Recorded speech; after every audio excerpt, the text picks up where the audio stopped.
All right, thank you, folks, for joining us. We are still getting folks popping in, and I'll just admit them as they come here at this point. But I want to respect everyone's time. Um, Thank you for making the time this morning. We've got a panel here to discuss National Influenza Vaccination Week. This is an annual event that happens every December, sort of as flu season really gets moving, really gets particularly dangerous. It's an event that's designed to remind everyone 6 months and older, so parents of folks 6 months and older, and then obviously those who are able themselves, that there's still time to get vaccinated against the flu. It's not too late. The season began earlier, but the time is now if you haven't done it yet. Vaccination is particularly important for folks at higher risk of developing serious flu complications, including young children. Millions of children get sick with the flu every year, and thousands will be hospitalized as a result. Unfortunately, also the flu can be fatal for young children. So to kick things off today, we've got Zachary Yaksich, who is the founder of Alana's Foundation. Alana's Foundation was founded in 2009 in memory of Alana Yaksich, who died at 5 years of age from influenza. Alana's Foundation's programs and activities are 100% volunteer run. They support its mission to prevent deaths caused by influenza and vaccine preventable disease, and to support families whose children have died from any illness. Zach, thanks for being here. I'll go ahead and send it over to you, and if you'd be kind enough to share Alana's story. Thank you, Nick. Thank you for inviting me to this important roundtable.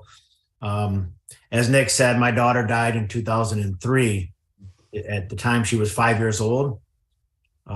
She was a perfectly healthy little girl. She was vaccinated, fully vaccinated from all childhood vaccinations, with the exception of the flu vaccine. At that time, she did not fall within the age recommendation to get a flu vaccine, and nor did her pediatrician suggest or inform us the dangers of the flu. So I can tell you how quickly the flu took Alana's life. She woke up on a Saturday morning. She told her mother and I that she had a 99-degree temperature, and just told her mother and I that she was tired, didn't feel like going to her ballet class that day. We thought nothing of it, kept her home like kids do most of the time throughout the day. You know, she acted better and felt better for the most part. She felt well enough to actually, I remember she came outside and decorated a snowman with her brother and I. Acted completely normal, played with her brothers through the day, ate pizza for dinner, had ice cream, went to bed, fever-free, no signs of any illness.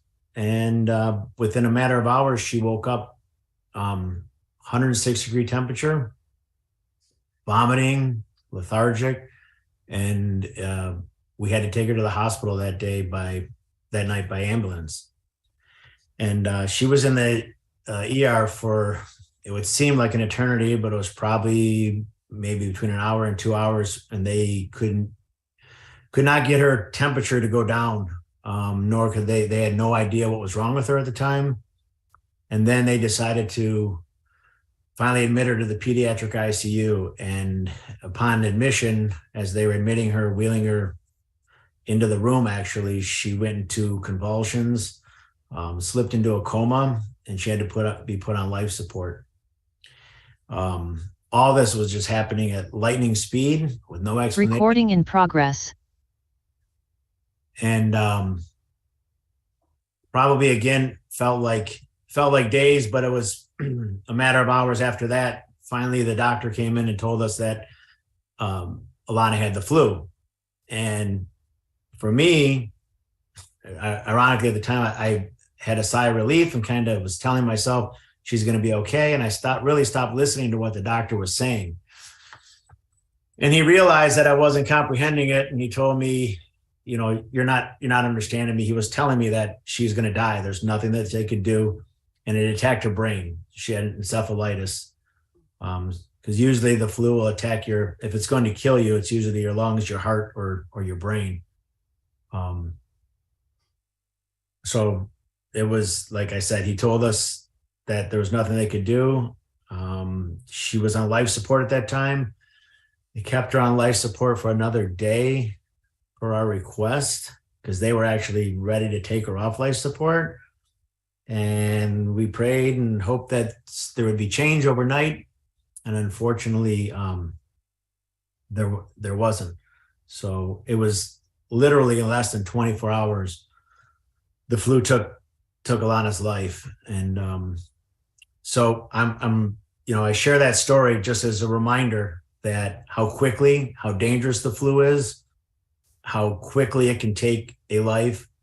And usually most people ask me when they hear my story is they think that Alana was sick, she had an immune compromise or not, and she wasn't. She was completely healthy. So it's important, and I encourage and urge everybody every year to get the flu shot, because the flu shot, that's the best way to protect yourself from the flu. And I know that this season, the last report I saw before we got on was there's already been 14 pediatric deaths this year, which is tragic. And we're not even near the peak of the season yet, which is scary. So again, please protect yourselves and your families and get the flu shot. Thank you, Zachary. For folks on the call, you can learn more about Alana's Foundation at www.alanasfoundation.org. We'll go ahead and stick that in the chat as well. So you've got that, and you can learn more about the work Zachary's doing and about Alana. Now I'd like to introduce Dr. Delicia Pruitt. She's the medical director at the Saginaw County Health Department and a healthcare leader with the Michigan Academy of Family Physicians. Dr. Pruitt. Hello, everyone. I just to hear about loss of pediatric lives really touches me. And I really feel very much overwhelmed. And Zachary, I want to say I'm really sorry for your loss. I want people to know that it is not too late to get your flu vaccine even now. This is the time of the year that flu vaccines start to decline because, people just forget. This is a very busy time of the year. We have Christmas and Thanksgiving. Kids are in basketball and then, football. And we have a lot of things that we're involved in. And sometimes we just forget to get the vaccines done. And we want to remind people it's not too late to get your vaccine for flu and for other viruses. And so this is the best time to go ahead and get it done. November is a time that we see that the rates for flu start out low, but then they start to come back up very steeply in December, all the way through March and April time. So we want people to know that it's coming. Waves are coming our way for the flu, even though we don't see a lot of it now. We really are not to our goal here in Michigan. We're only at 60% of our goal of having 4 million vaccinated this flu season. So we still have a ways to go. And I know right now, because of COVID, sometimes we're a little bit, vaccination shy, I could say, because we don't feel like taking more shots. But this is not the time for us to give up. We need to be vigilant about our health. We don't want to give up and say, I'm so tired of all these viruses. I'm tired of COVID. I'm tired of the flu. I'm tired of RSV. No, we want to do everything we can to protect ourselves, our children's, and their livelihood, because we don't know which one of us will do well and which one of us won't. We want to do all we can to protect our kids and ourselves. And the way to do that is to get vaccinated. That's the primary prevention. And then if we do get the disease or virus, then we can get treated for that particular disease. Now, what's happening is the past couple of seasons, we haven't seen the flu that often because we've been wearing masks and the stay-at-home orders that were in place. We've all been protected by that. Now, since the masks have come off, we're going to see an increase in the amount of flu. This is why it is very important for us to be vaccinated at this time and not lose our sense of urgency to get this done. The CDC has reported that 30% increase week over week in hospitalizations nationally the week of Thanksgiving. So if you look at some of the maps across the United States, you'll see that our southern friends are going through a massive wave of flu right now. And Michigan has not had it yet, but it's coming towards our way. That way we can get in front of the flu if we go ahead and get vaccinated now. And we can take care of this by getting vaccinated now.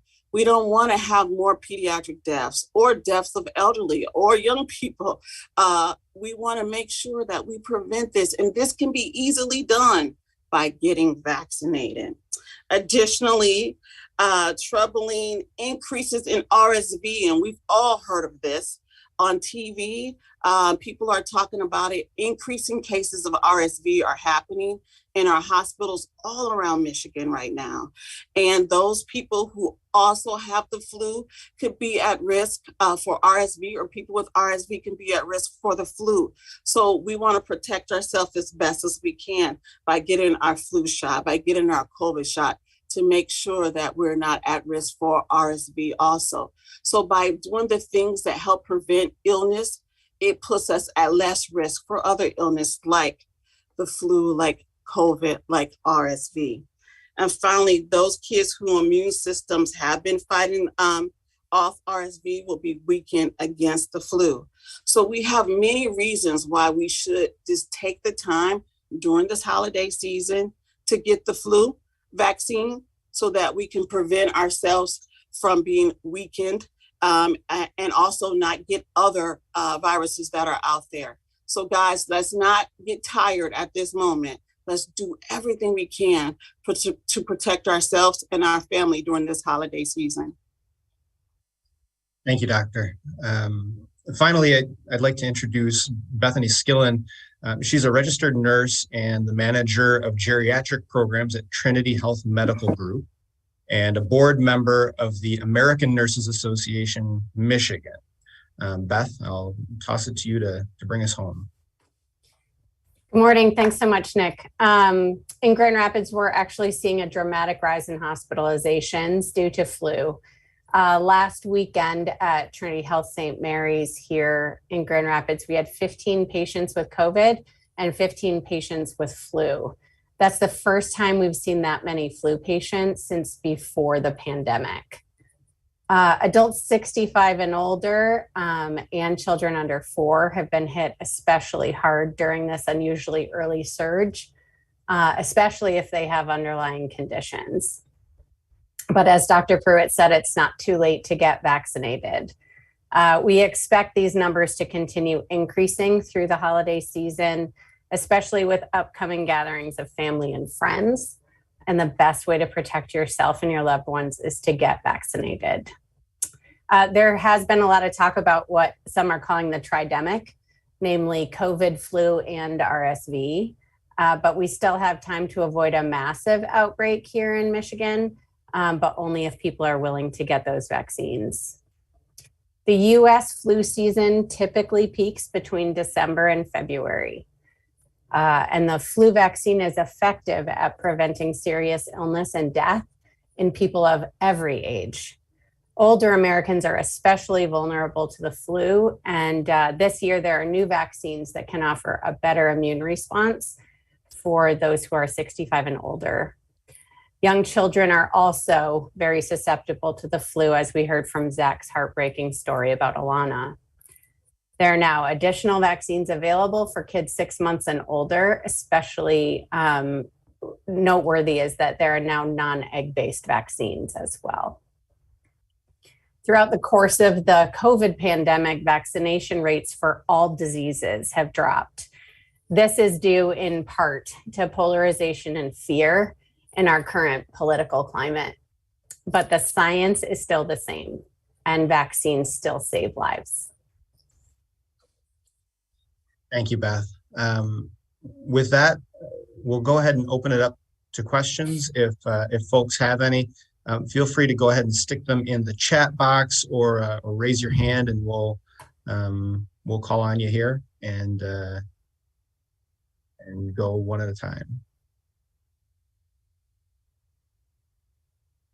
Virginia Gordon. You want to go ahead and well, let me see if I can. You can go ahead and unmute yourself. Thank you very much, and thank you for what's been said so far. I'm wondering if you, Dr. Pruitt, if you could sort of unpack for me the relationship between COVID, RSV, and influenza, and how they affect each other. I know you spoke about it, but I'm not sure I fully understood. Yeah, so what we're seeing in the hospitals and for people when they come in, sometimes it's very hard to distinguish between COVID, RSV, and the flu, for instance. And so it's hard to decide. So we can swab people, and sometimes we have people who come back with RSV and the flu, or RSV and COVID. And when you're fighting one virus, it can weaken your immune system, where you could also put you at risk for something else, right? And so we've seen where people could be fighting two viruses at the same time, or you could be fighting a virus and then get a secondary or bacterial infection at the same time. So what we're saying is immunize yourself for what you can immunize yourself for, right? So to protect yourself for what you can be protected for. So you can get COVID vaccine, you can get the flu vaccine, so you can have some protection for that. RSV has been here for a very long time. My twins are 10 years old, and when they were in the NICU, no one could see them for 5 days while they were there, because they didn't want anybody to bring RSV there. So RSV has been a part of our everyday lives. It's usually as a normal cold, usually affects the very young and the very old. And so what's the difference? We all been wearing masks. We haven't been exposed to RSV. So it's really a big punch to kids and people right now. But what we're finding right now is that normal everyday people are having problems with RSV because they haven't been exposed to it. So what we're saying is to get a flu vaccine, get your COVID-19 vaccine, so that your immune system won't be low. We have people who have COVID-19 and then they have post-COVID symptoms for a very long time. I would say, like right now, I'm dealing with maybe 10 to 20% of my patients who have COVID have some kind of post-COVID fatigue, shortness of breath, or something like that they're still dealing with. Now you have somebody with some type of weakened immune system, and then they get exposed to RSV, let's say. Now they're struggling with RSV and now have some kind of post-COVID issues. Well, then now they're dealing with two things at the same time. So what we're recommending for people is to get vaccinated with the vaccines that you can have, so that you won't be struggling with something common like RSV that we used to be able just to deal with. And now you have to struggle with it. Be protected, protect yourself as much as you can. Does that make sense? Yes, thank you. Thank you, Doctor. Thank you, Virginia. Are there any other questions? I have another question. I don't want to hog. Yeah, sure. Can I keep seeing no others? Okay. Cut me off if you see another. I'm wondering, I noticed on a map that the Michigan Department of Health and Human Services put out that Michigan is doing pretty well compared to the rest of the country. But I'm wondering whether Michigan hospitals are beginning to feel the impact of flu, and is there a fear that the cases of flu will increase, and is there a fear this could affect hospital capacity as has happened with COVID? Yes. So Beth, go ahead. go ahead, Dr. Pruitt, and then I know Beth had referenced what she's seeing at her local hospital as well. Yes. So so we get from the health department perspective a map also that shows influenza, and this is consistent with what we see earlier on. So they look at the year by 52 weeks, and so like right around 48 weeks of the year, you see where it's flattened curve, and then right around, that's why they said December through February you start seeing that peak, because right around in Michigan you start seeing this peak that starts to steeply go up, and so we still have time. So we do anticipate that the flu will be coming. It's not like if it is, it will come, and we will get a surge of the flu that will be coming. Now, what's interesting is like the whole rest of the country is red if you see the map, and then Michigan is like this bluish green kind of color, and you go, why is that? Well, I'm not 100% sure, but it's coming, and so this is consistent what we're seeing, and then we will start to see this like steep upward trend towards the flu. So it's coming. Can I ask one more? I think. Yep. Oh, Beth, Beth, did you? Sure. I was just going to say I would love for that map to be reflective of the moral fortitude of us Michiganders, and that we are less susceptible to flu, but that's not at all the case. The fact that we see ourselves lagging a little bit is a gift. Like, let's get out and get everybody vaccinated so that we don't get as high or as bad or as massive an outbreak as we potentially could. My last question is, and I think both of you addressed this, but I'd just like to ask again, are you expecting the rate of flu to be higher this year in Michigan than in previous years, and why?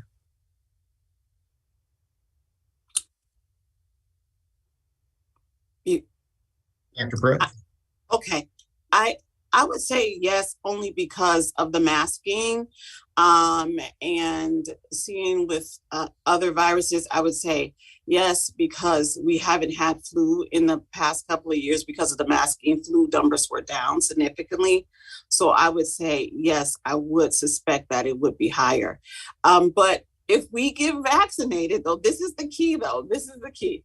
If we get vaccinated, like we're saying now, and we do a good job of just saying, let's get the prevention that we need to prevent the flu.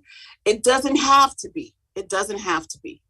And we can prevent that if we get vaccinated. So like Beth said, we have this lull here before the wave hits.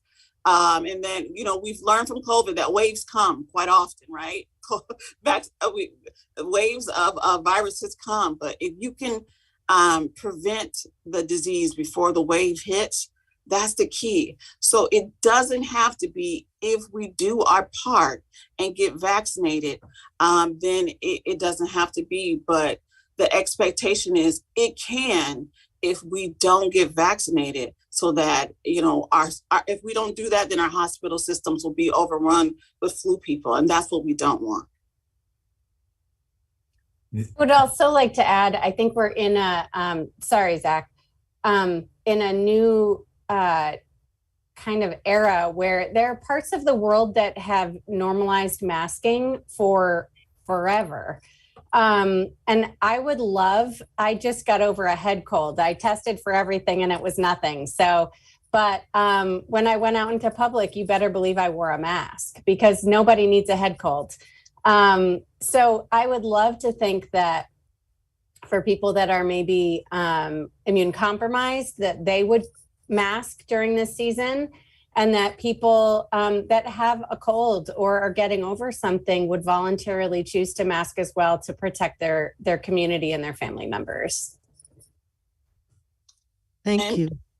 If I could, the only other thing the point I wanted to stress was getting vaccinated as soon as possible, because it does take a couple of weeks for that vaccine to create immunity. So I just stressed everybody to get it sooner rather than later because of that 2-week period, Yeah. And then to Bethany's point too, if you're feeling under the weather, the other thing is don't go to work. Don't send your children to school. Be mindful of that, and that will help prevent the spread as well. So yeah, I think that's what I was going to say. If I could leave some pointers, was get vaccinated, stay home if you're unwell, wear a mask if you're around others, if it's unavoidable, and then wash your hands. I think we learned that with COVID, but our grandmothers always told us to wash your hands. Keep a supply of COVID tests at home. So if you're not feeling well, test yourself just to make sure before you go out. And remember that there are treatments for COVID and flu. So if you are concerned, see your healthcare provider. You can test yourself for COVID and be treated if you're 12 and older, for flu for 6 months and older. So see your healthcare provider if you are concerned about that. But if you can do some of those steps, that will make a big difference in the mitigation of disease. Thank you, Doctor. One more, are the flu shots available for free the way the COVID vaccines are? At the health departments, we have something called Vaccine for Children. So if kids don't have insurance, the health department gives free vaccine for children. And most insurances pay for flu vaccines. So like Medicare, Medicaid, all those kind of insurances pay for flu vaccines. Someone without insurance may be able to go to a federally qualified health center and ask about a flu vaccines, but it's not exactly the same as the COVID vaccines where everybody could get it. It's a little bit different. So I would say anyone without insurance, your local health department and a federally qualified health center may be places where you could get a flu vaccine for a discounted price or or free of charge. Thank you. I can tell you, we don't have any more clinics planned this year, Alana's Foundation, but at our clinics, the vaccines are absolutely free. If they ask for insurance, but if somebody doesn't have insurance or their insurance doesn't cover it, that's what the foundation does. We pay for the vaccine. So that, we can overcome that barrier, that cost barrier. So in the future, people could look on our website and reach out to us for clinics that we're holding in their areas and always get the vaccine for free. That's cool. Well, thank you, everyone. We'll be sending through folks on the call here some additional information as soon as this call is over. And if you have any additional questions, I believe you've all heard from Anna Heaton. Feel free to respond to Anna or to the note we'll be sending through, and we'll be happy to track down any answers to any additional questions. And with that, we'll bring this to a close. Thank you all for participating. Thank you all for attending, and we'll chat soon. Thank you. Thank you.